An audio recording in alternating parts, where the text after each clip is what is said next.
welcome to my October allotment tour. It's a very wet and windy day out there today. It's pretty dreadful, to be honest. In fact, in the last week or so, it really feels like we're slipping into the winter half of autumn now. It's definitely getting colder. We had our first frost last night, and as you can see by my layers, it's pretty cold.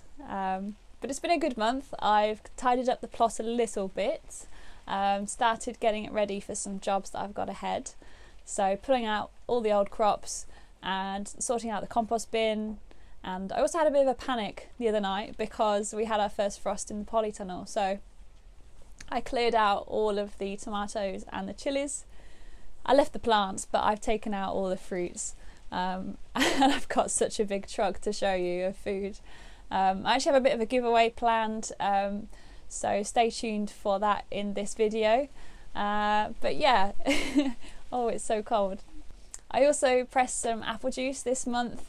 So last weekend was Apple Day here in the UK, and we celebrated on the allotment site by having a little public event, and there were lots of games to play, apples to try, and there were some apple presses on site. So we pressed my own apples, my Egremont russet, and it's made this delicious juice. It's so sweet.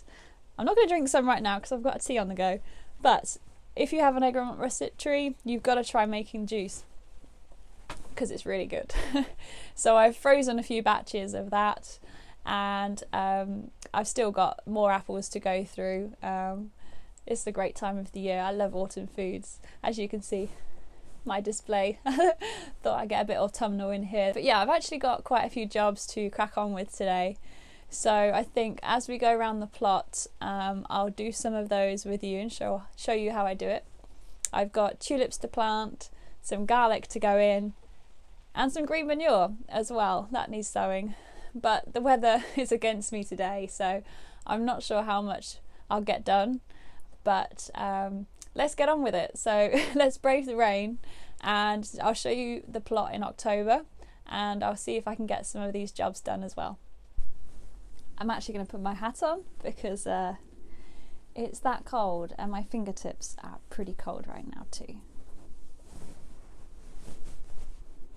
Let's go. Okay, let's see how the plot's looking in October. Well, straight away you can see the dahlias have lost their impact. They're not really looking at me anymore. There's a lot of leaves gone from the trees, like my plum tree. And there's a lot of autumn colour around in the shrubs. And there's rose hips on the roses. Now, underneath the plum tree, it used to be where my my summer raspberry canes were. And I decided that they just weren't worth it anymore because they tasted rubbish. They were small and I wasn't really getting anything from it, so I ripped them all out, and this is going to make way for my garlic that I'll be harvesting next year and I'll be planting today. So I've given the soil a quick rake over. It's nice and even now, and I've got two varieties of garlic to plant. I'm growing Red Duke and Cork White, and these are both hardneck varieties, and I'm particularly looking forward to the Red Duke because I've not tried it before, and it's said to be quite a strong and spicy variety, and I really like strong garlic. Now, whereas some people like to leave the tips of the garlic out of the ground, I actually plant them well underneath because I find that if you don't net it, then the birds will be pulling them up thinking that they're worms. So I like to plant them a little deeper than most, and it's never caused me any problems.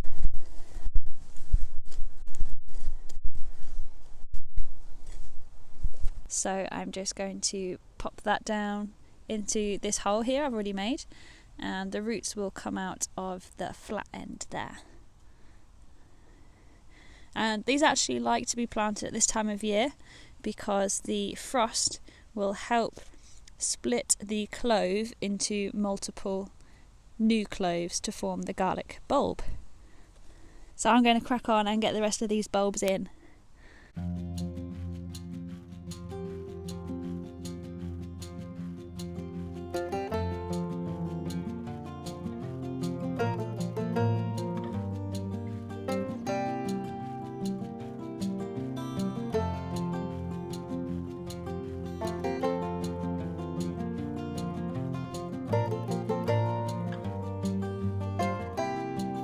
So as you can see, I'm not that accurate when it comes to planting them. I don't use string or tape, measure it out or anything like that.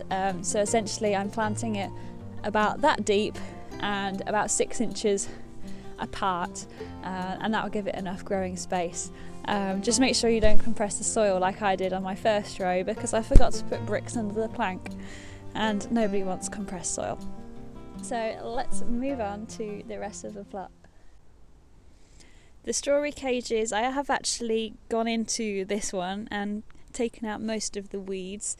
That one I still need to do, and the third patch as well. It's going to be a long day job in tidying all them runners up, so I've saved that for another full day. But I weeded this section here, and of course I've got the runners already from the pine berries. There are lots of bramble and nettles under the blackcurrant bush, which I'm still not sure about keeping, but I think I will. I just need to make a better netting for it. I've also weeded along this path, so I can actually get down it and to the bottom now. There are lots of nettles here. Ooh, excuse me, autumn raspberry, which are still budding, by the way, and fruiting. So yeah, well into autumn now, which is great. So yes, I need to sort out this path a little, get some more wood chip put down. There is the wildlife corner from a different view. I can't get down this path. There are stepping stones around here, but you can't even see them. And look, still got some sweet peas hanging on, even though we are almost in November. So the smell of these is just incredible. It's just like taking me back to summer.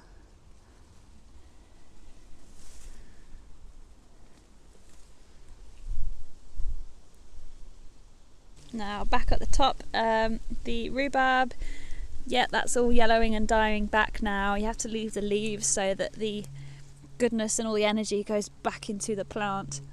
But since this leaf has snapped off, I can actually just throw that into the compost bin. But yeah, the flowers, they're still holding on, especially the cosmos.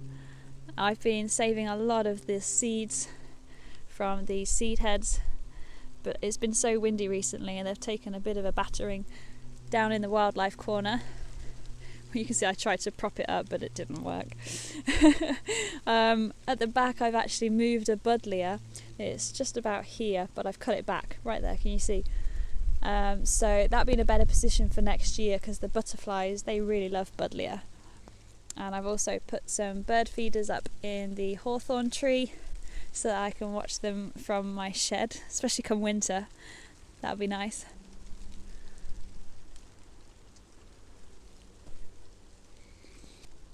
Now the back of the plot is looking a right old mess because I've been doing so much weeding.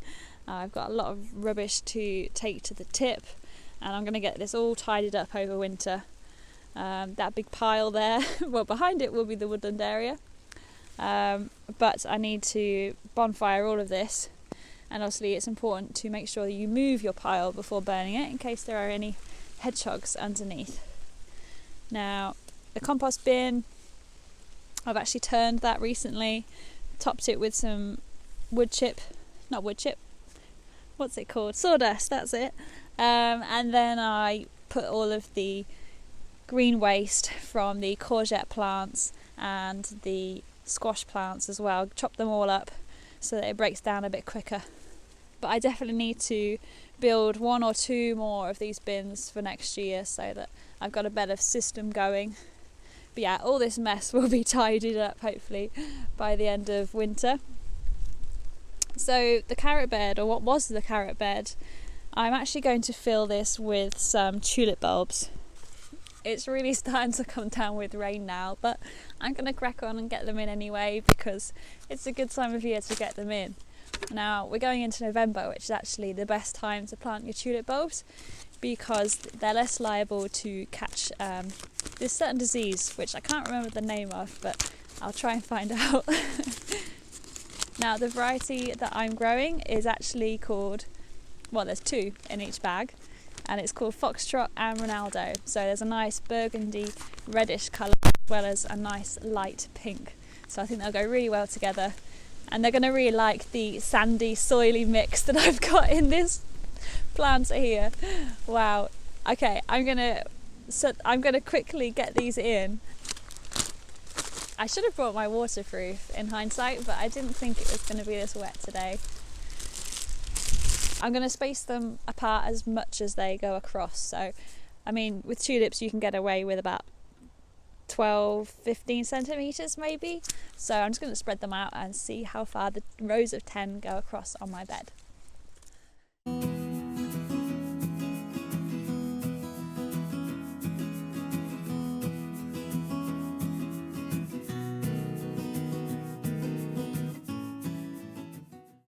So that's another job done. All of the tulip bulbs are now in, and I'm glad that I'm just making the most of my space. So this planter will have carrots in it again next year, but before that I'm going to have a whole sea of colour, and I'm going to use these for cut flowers to take home and brighten up my rooms. So that's another job done, and let's carry on with the tour and see what else needs doing. Now underneath the carrot bed I've actually got all my nasturtiums. Now even though the flowers are fading, this is the ladybird variety, I'm going to be collecting all the seeds from these, and they're these big knobbly, almost brain-like looking things, and they'll turn brown when they're ready to pick.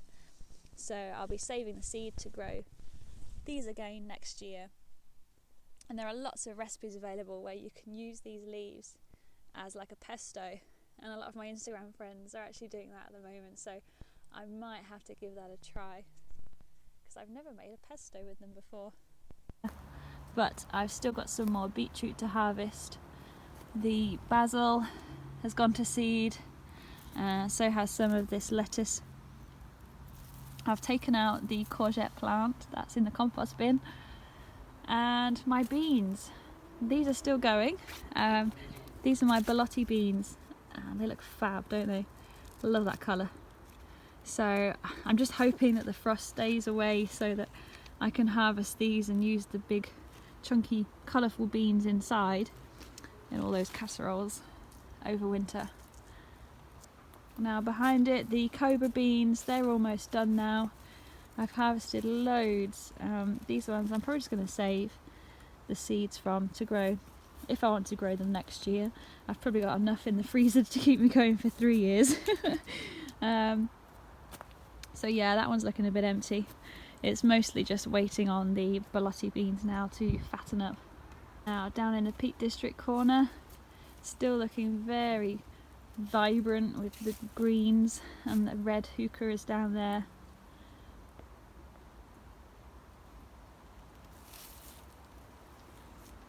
Now this bed here, I need to sow some green manure, and I'll be growing some field beans to overwinter this little patch and look after the soil while it's not being used for any crops. So I've just raked over the ground and it's level enough now for me to sow the seed, and you can broadcast it by sprinkling it out everywhere, but I'm actually going to use my plank of wood again, make lots of rows and then sow them about 7 centimetres apart. Don't have to be too accurate, and then this will grow all over winter, and then in springtime before they flower I will chop them all up and turn them into the ground, and then what that does is it will feed all of the nitrogen back into the soil and fixes it, so I've got a nice healthy growing medium for next year. The great thing about field beans is that you can sow them right up until November, so it's a great one for winter, and it will survive frost and snow, and I think we're going to have a pretty cold one this year, so I'm glad that I've chosen field beans. Now they are a legume, which means that you should be following your broad beans and your peas with the field bean if you're planning your crop rotation. Now I don't plan on actually growing too many legumes next year, so I'm not too worried. For me it's all about having something that will protect the soil over winter and that will fix that nitrogen back in the ground. so that's why I chose field beans. It is particularly a good one if you have very heavy clay soils, by the way. But there are so many green manures to choose from, and this is just one of them. So that's what the seeds look like, and I'm going to start getting them in the ground now.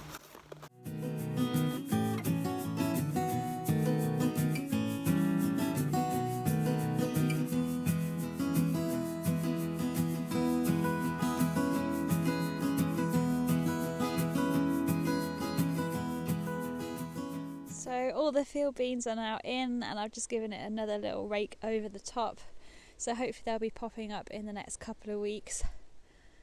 Oh, aren't these cosmos just so pretty? It's going to be such a shame to see them go. I just love watching the bees visit them, and the movement. I love how they just sort of sway in the breeze. I'm going to be growing a lot more of these next year, as well as different varieties. There is a cupcake one in particular that I really want to try. Look at them go! There are dahlias underneath. Most of them have stopped flowering now, so it won't be long before I'm pulling those up.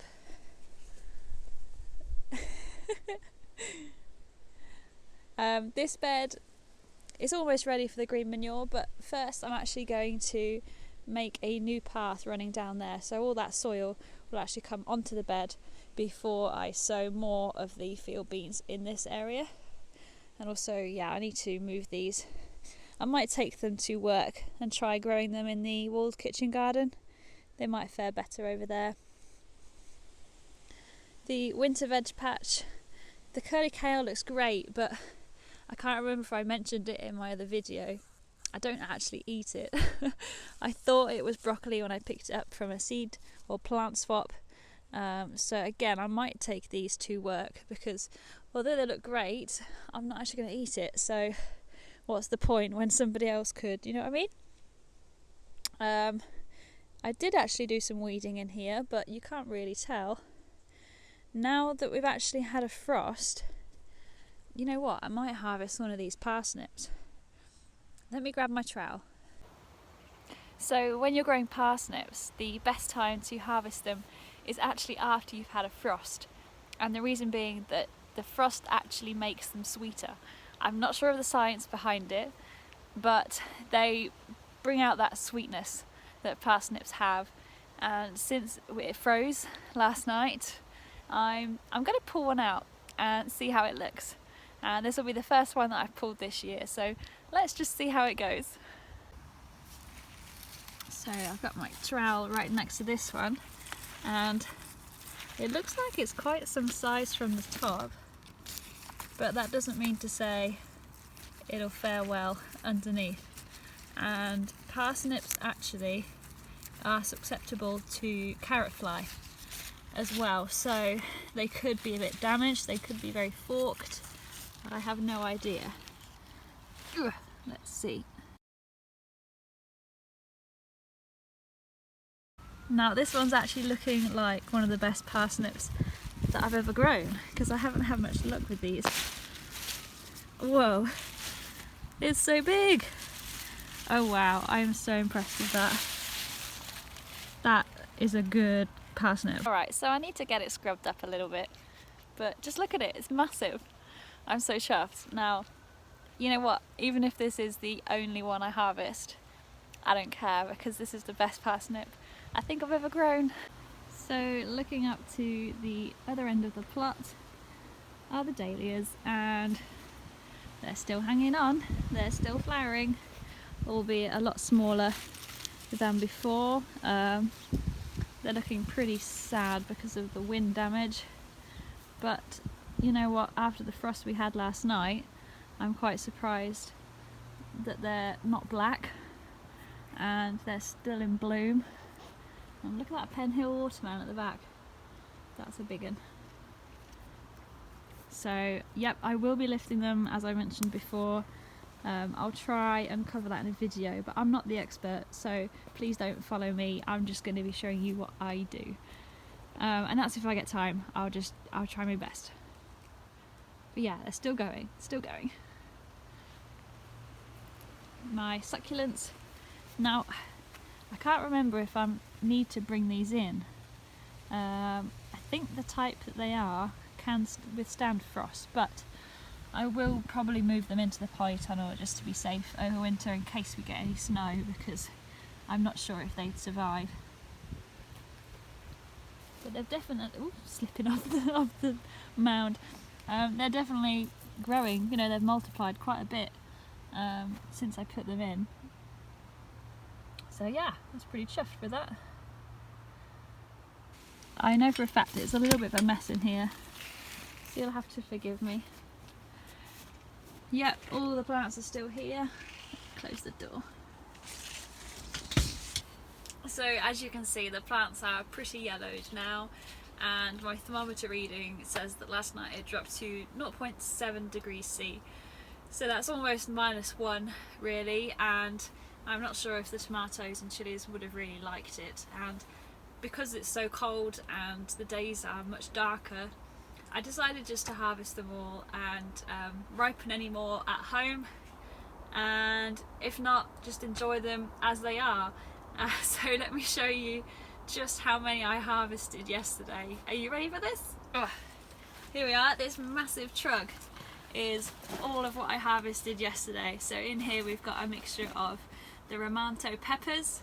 I've got about 8 or 9 of these. Some are almost ripe, others are still quite green. We've got more of the Roma tomatoes, so many chilies, and I'm giving you the chance to win some of my chili seeds. So if you can guess the weight of this entire truck in grams, please, kilograms and grams, the person with the correct answer or the nearest guess will get a selection of seeds from the chili plants that I've grown this year. So that's the Aji pineapple, which is this one, the really citrusy, pineapple tasting, quite spicy chili. The cayenne pepper, which is, it starts off as green, then it turns to like a dark purple colour. Try and find one. This one. And then it will ripen to red. So you get some of those.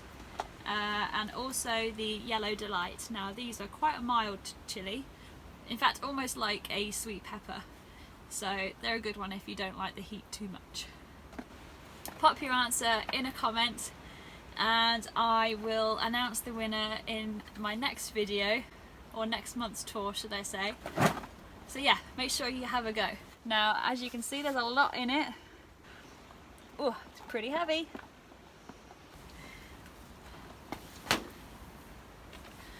Otherwise, in the polytunnel, I've still got a few things growing.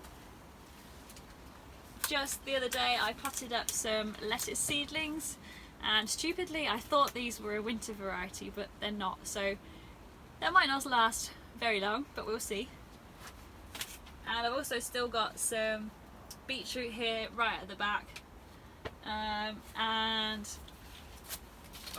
down here I've got some pansies, and there are also some foxgloves as well. So I've got some more perennial flowers for next year.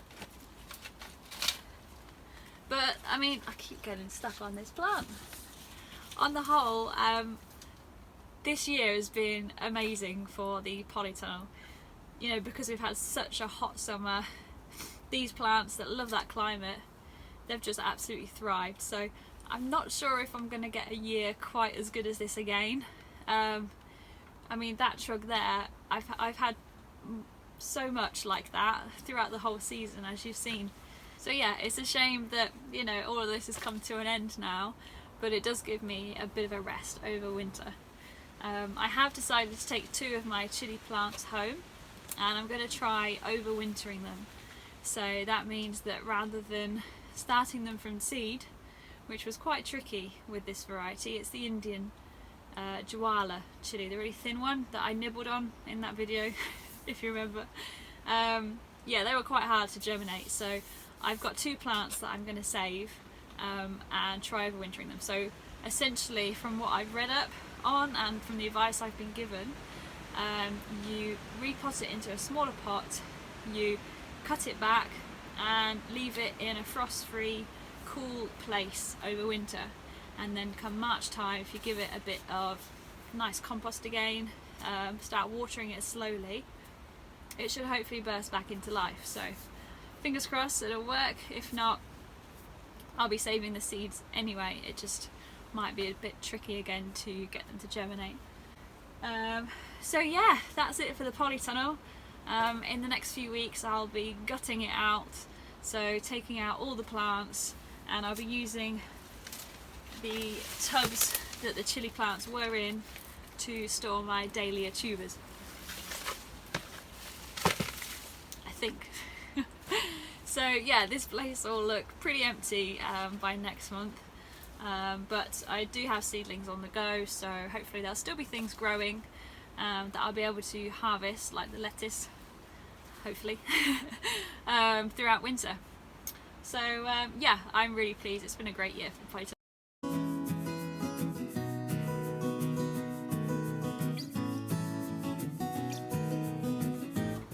It's actually getting quite dark already, and the clocks actually go back an hour tonight, which marks the end of British summertime.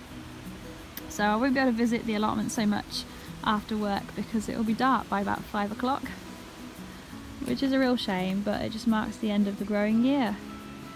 So here's how my plot looks on Saturday the 27th of October.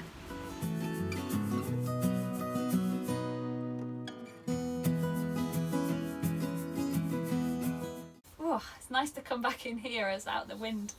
But yeah, thank you so much for joining me on another tour and for helping me get my jobs done. I can finally tick some of those off my list, which feels great. There's still lots to do, so I'm going to be very busy over the next few months. The weather's going to get a lot colder very quickly, I think. I'm predicting quite a cold winter. What do you reckon? But yeah, I hope you're enjoying the autumn weather, enjoying lots of pumpkins and squash. Let me know what your harvests have been like this year. But until then, don't forget to enter the competition to win those seeds, so comment below and I'll reveal the answer next month. So I'll see you on the November tour. Bye!